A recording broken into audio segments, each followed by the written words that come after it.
Today, we talk about. On the other hand, comedy can be very illogical. Yeah, of course. A lot. Yeah.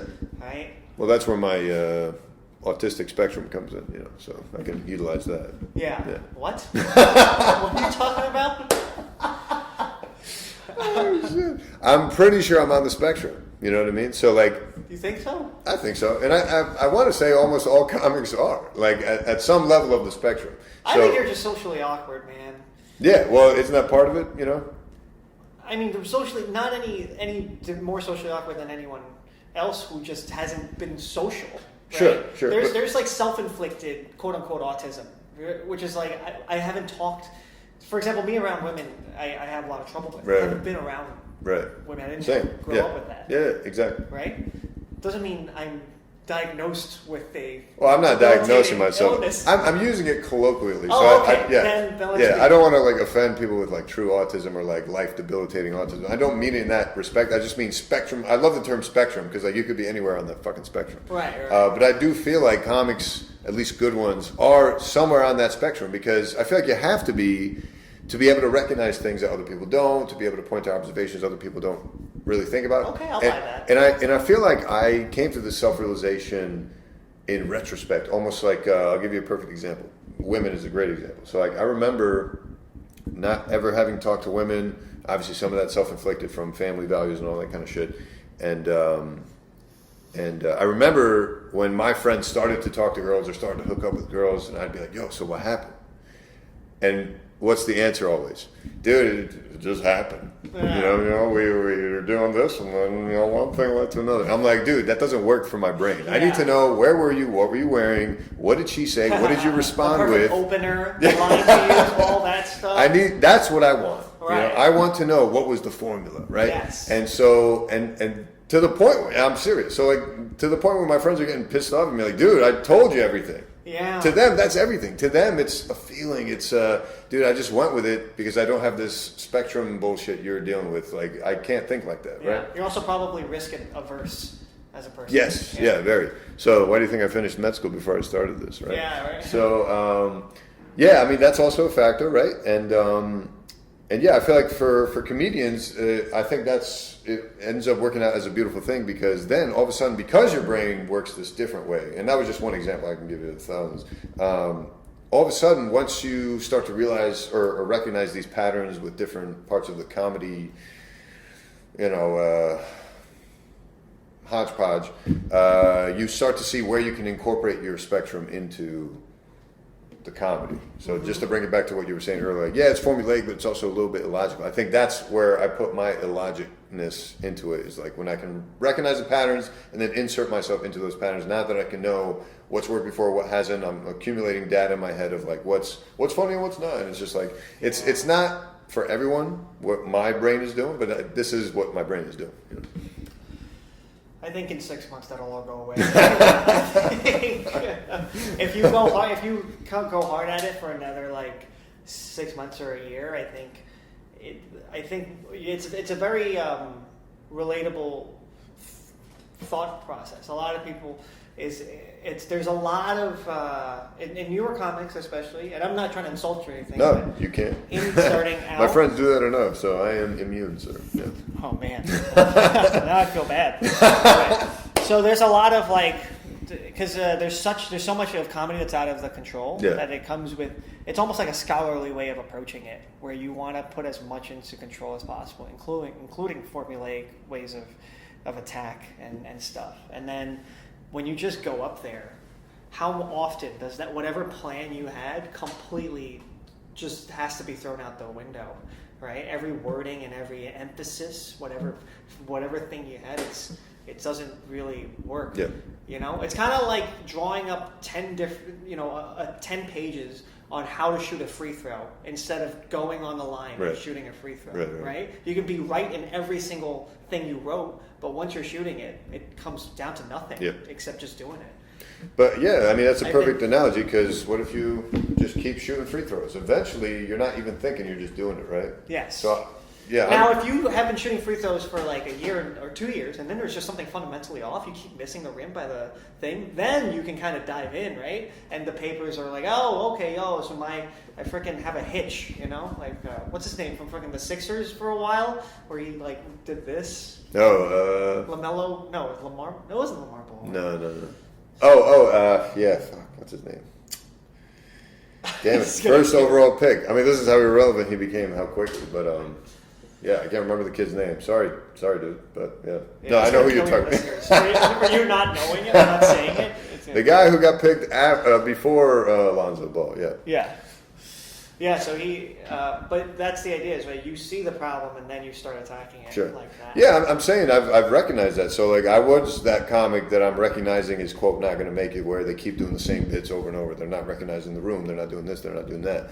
So you're right. I am still in that process where I'm like recognizing the patterns. But I think you're totally right, man. The more I do this in another 6 months to a year, then I won't even be thinking about it. I'll just be doing it. Yeah. So that's where I want to get, where I'm bringing my genuine inner voice, Spectrum self to the stage with that voice. Oh yeah, so that's the dream for all of everybody. us. Yeah, absolutely. So I definitely sense it coming, and ideally it'll come sooner than later. But yeah, it's a journey. So luckily, man, it's just been dope meeting other comics and just having a good time with other comics. To be honest with you, because that wasn't my entire upbringing up until fucking age 31. I was surrounded by math, science types.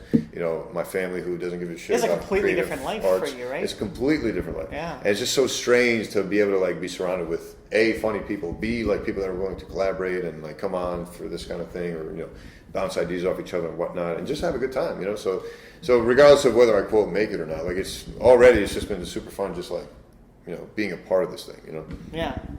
Yeah, don't quit. I mean, if you're old, whatever. I mean, when you're 35, you'll still be 35, right? So you might as well just keep doing it. I mean, my life's pretty good, man. Like I'm not complaining. Yeah, if you're an absolute fucking failure, you're an absolute failure in a penthouse in 42nd. Right. Oh, maybe we shouldn't say the address. Yeah, don't do that. Actually, funny enough, just based on the location, because it's very visible, like a bunch of people have already guessed the location. But on your fucking that is crazy. Well, the internet is just crazy. Dude, do you remember that? I talked about this on the podcast already, but do you remember that whole 4chan versus Shia LaBeouf situation? Yeah, where they like tracked down the flags he put. Yeah, can you believe that shit? Dude, the internet is undefeated. I love the internet, man. 4chan is like the most not fuck with them at all. I don't like, dude, that should go down in like national history, that story, I think, personally. But because it was tied to fucking Trump for whatever reason, I think it was it's never gonna get recognized. So but that is just such a beautiful example of where our world is now, and I don't think it gets enough credit. And that's why, again, going back to social media, man, like this is it. Like we are Carson now. Like this is Carson right now. Like we are putting something into the universe that is there forever and will be found by people. You said Carson? Carson, yeah. Oh, okay. Like Johnny Carson, like the talk show. Yeah. Okay, all right. Because in the past, I should probably explain. In the past, it was like, if I make Carson, my career is made as a comic, right? Yeah. Or, modern day Jimmy Fallon or Jimmy Kimmel or whatever. But that doesn't exist anymore. Like, I see plenty of these guys doing those gigs and then they're still doing their thing. You know what I mean? It doesn't change your life anymore. Because it's more saturated, blah, blah, blah. So I think what's really working is podcasts, who's finding you funny as an individual. Because that's half the battle, I feel like with...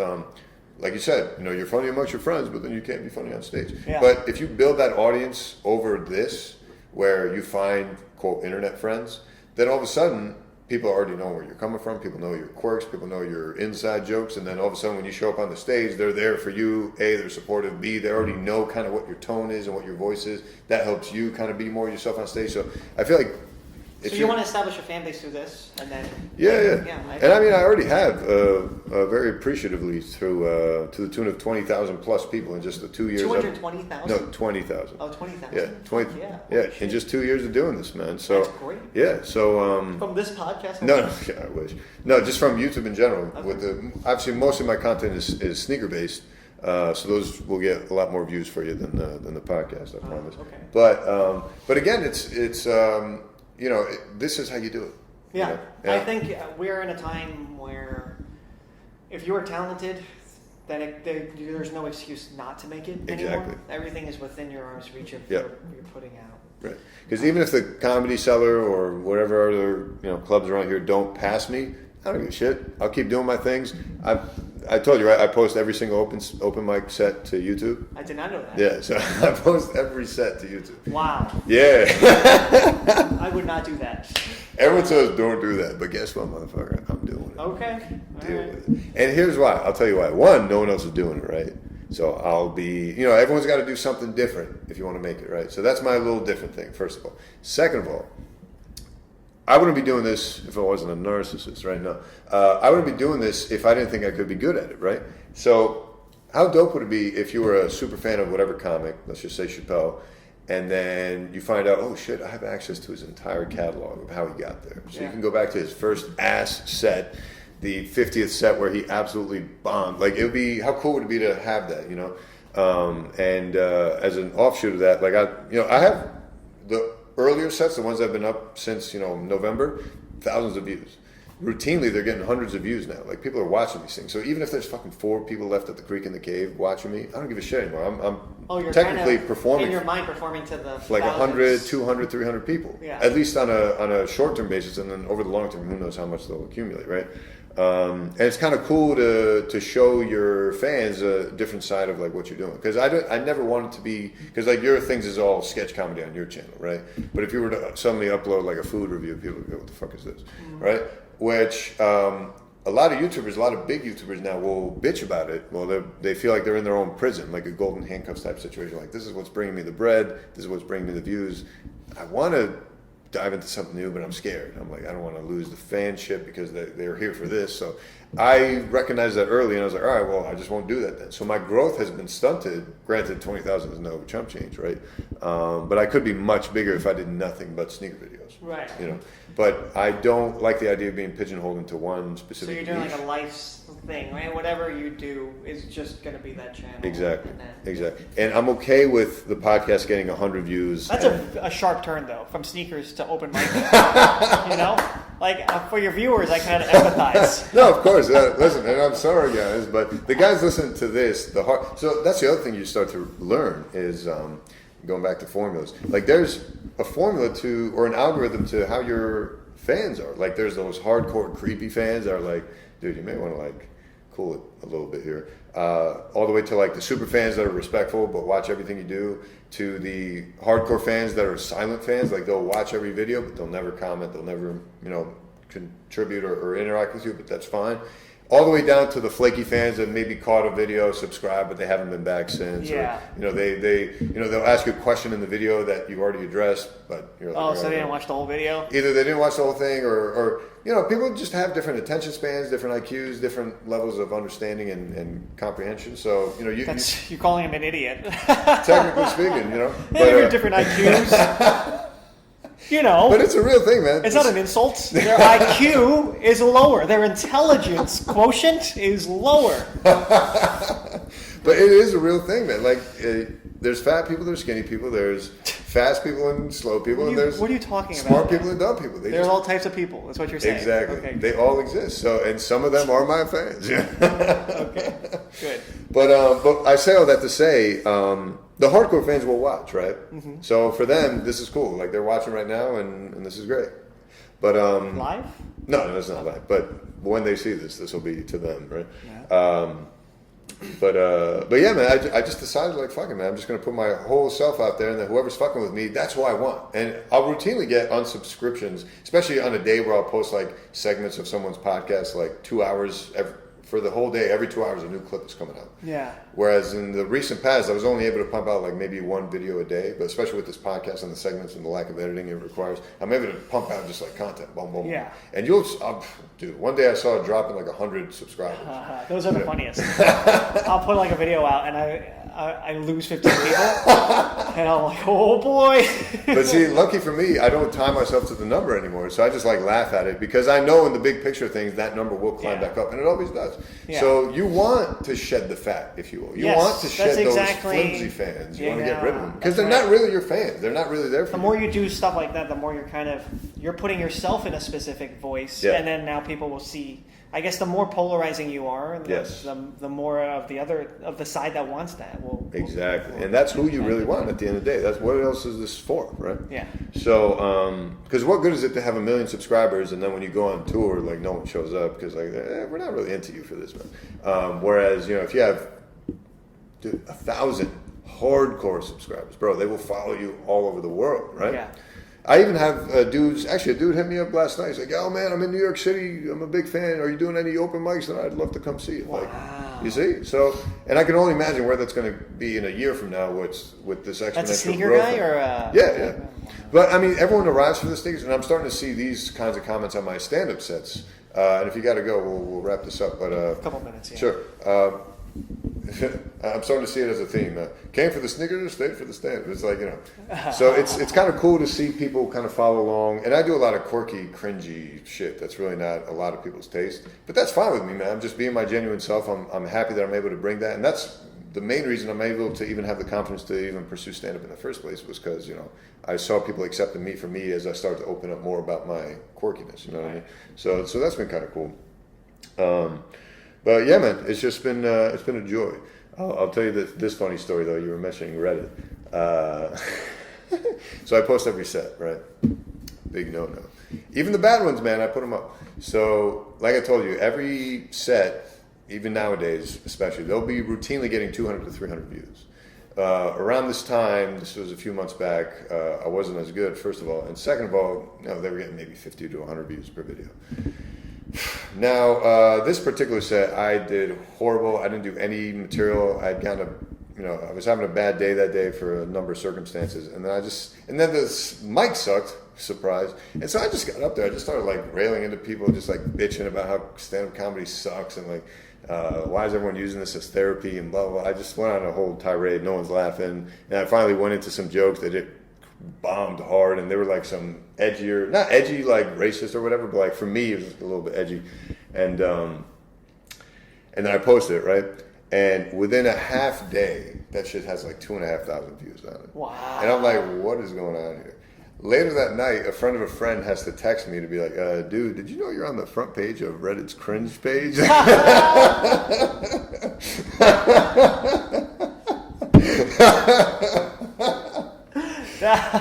I was dying. I was like, holy shit, I made it. Oh, no. The best part is the comments, man, because like, think about it. These people have no idea who the fuck I am, right? And they're commenting like, dude, you need therapy. You need to go see somebody, man. You need some real friends. I'm like, bro, you don't fucking know me, but this is hilarious. And I started to, because I'm a comment replier. I reply to almost every comment. Oh, yeah, you're very insecure, yeah.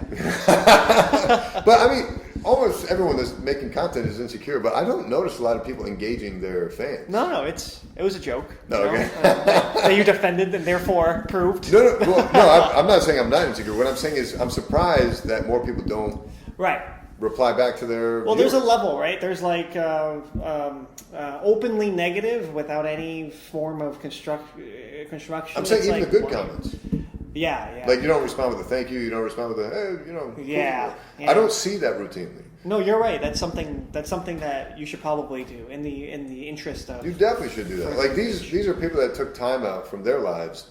I'm learning now the new currency is attention. Like if with all the content there's available for people to consume, the fact that 100 or so people decided to watch this, like the day it came out or the first few days it came out, how humbling is that? That's amazing. That's you're like, right.